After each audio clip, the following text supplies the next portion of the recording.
Ladies and gentlemen, boys and girls, children of all ages, what is up? The King of Lightning here today, bringing you guys and gals One Piece Chapter 797 review.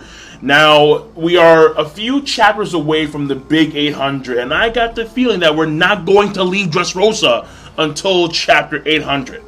And honestly, I'm tired. I'm tired, man. I am drained. Dressrosa is sucking the fucking life out of me. And we're still here. It's like, oh. It's the longest arc in One Piece. And the horizon is looking bright and glorious.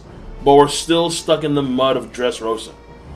And Oda continues to prolong it with, honestly, shit that should have been taken care of long ago. The fact that... Oh, man. Okay, so let me start here, all right?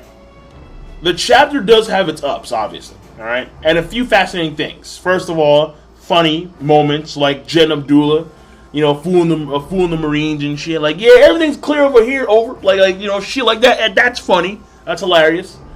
And on top of that, you have Fujitora. He's blazing. He's just beelining to the East Shore. He's like, yeah. And I'm like, damn, Fujitora on the move. There's no more birdcage to stop the meteorites. He's coming in full force. At least I hope he does. And I can see that once they actually get on the boat and they start to actually leave Dressrosa, I got the feeling he's going to pull some really intense shit. I got that feeling. Like, the way I see it is this. Remember how in the Marineford War, you had Law pretty much grab... they didn't grab, but Buggy, he threw Luffy over to Law and Company. Law and Company submerged. And when they were hauling ass, Aokiji and Kizaru, they were on, like, they went hard, son. They went hard as fuck, man. Aokiji, he's like, fucking, no, Ice Age, where you going? Stop it. And, I mean, mind you, glacier thick ice. And then Kizaru, blind, he couldn't see, but just blind, fucking, yeah, fucking, what was it called? Yasakai no Magatama? Just, he's just firing lasers. And or orbs of light. That was awesome. And I got the feeling that we're going to see the same, there's something similar to that in this moment. Where you're going to have, you know, them leaving. Actually, now I think about it, it happened also in Water 7 too, with like Garp, right? Like Garp, his like final assault, before they actually hauled ass, he threw the giant, huge iron ball. Massive. And now the same is going to happen here, where they're going to leave, and then they're going to be assaulted by Fujitora, you know, in the last moments, and then they're going to escape. So, that's something that I can look forward to, obviously. But, oh yeah, and there's one thing that was fascinating in the chapter. When Luffy is grabbing, when he has Rebecca in his arms, and he's running across the building tops, you have this sniper squad that's taking aim and firing at Luffy. Which was a dumb move, by the way, because you have Rebecca, she's there too. So even though they're an elite sniper squad, you could still hit Rebecca. Come on, guys, seriously. However, these guys, they were taken out somehow. Not by Conqueror's Haki, because they're still conscious, but they start to fall on the ground. And I'm like, what happened there? So, my assumption is that it was the Tontada. They came in there, they hit them, and then that was it. That's my assumption. I could be wrong about that. But the Tontada, they're so small, but they move so fast, and they have a lot of strength, and they're perceived to be, you know, like fairies. Like that was the original lore of the Tontada. So my assumption is that the Tontada hit the Marines that were aiming at Luffy and Rebecca and whatnot. That's my assumption. Everything else is just a snooze fest, essentially. With Rebecca and then the father, like, I thought I was doing this for you, and then, no, stop the bullshit, stop lying, I'm your daughter. I'm not the daughter of some posh prince, and blah, blah, blah, blah, blah. I mean, the only thing that's actually, I want to say interesting, but it kind of sucks, is that Viola, she's now the princess, and I'm like, oh, that means that she can't leave. Fuck, that means she's not a member of the Mugiwara pirate crew, which sucks. And what is good, though, is Rebecca and Kiros. They're going to live together.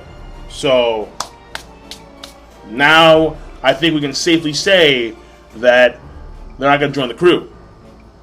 So, alright. I'm okay with that. I'm all for that. You know that. I don't want Kiros or Rebecca to be involved in the Strike Pirates. No way in hell. So that's taken care of, and then that chapter, like, that's really it, because I don't know what else to say. Like, the chapter is that essentially just Luffy, Rebecca. Are you okay with this? This toy soldier. It does nothing to benefit the overall. It does nothing to progress the overall story, since the situation itself did not have to be that in the first place. Oda didn't have to make it so. Oh my God! Well, like, she's a princess and she can't have Kiros as her father. He's a fucking hero, for Christ's sakes. Hero! He's a hero! Like, he's a fucking hero. And yeah, we're gonna have this whole little something. Oh my God, my daughter, gotta make sure she's okay. It's like, no. Stupid shit. And then how they end off with, oh, he's a pirate after all. Pirates are bad guy.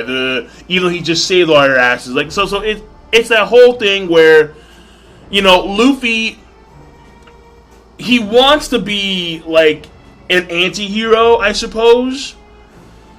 Not a bad guy, but like an anti-hero.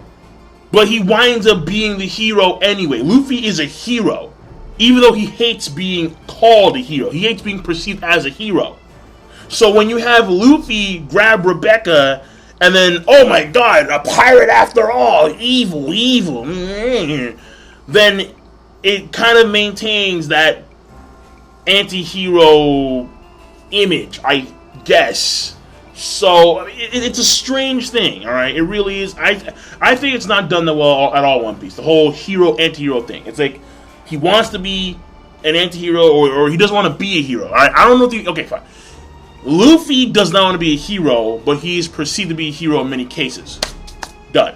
Now, finally, that's it. That chapter. I'm done because there's nothing else left. The chapter rating overall, I think it's a subpar plus chapter. All right, subpar plus. That's a 5 out. That's a 5.5 out of 10. Done. That's it. So King of Lightning. Rate the video. Rate the video. Comment, subscribe. Give me your thoughts. Honestly, let's just move the fuck on. Let's get on with it. I'm waiting for Kaido. I'm waiting for Zol. I'm waiting for Wano Kuni. Let's get the fuck on with Dressrosa so we can move on to bigger and better shit. King of Lightning, rate the video, comment, subscribe. Peace. Have a nice goddamn day. I need to make an addendum to the video. I just realized something. Law is... his location is unknown. Like, they have no idea where Law is. And I got the feeling that Law is actually where Flamingo is. Like, at the prison that Flamingo and his cohorts are being held in. Furthermore, I got the feeling that Law is going to be talking face-to-face with Flamingo without the shades. I think really soon we're going to actually get to see Flamingo's face without the shades.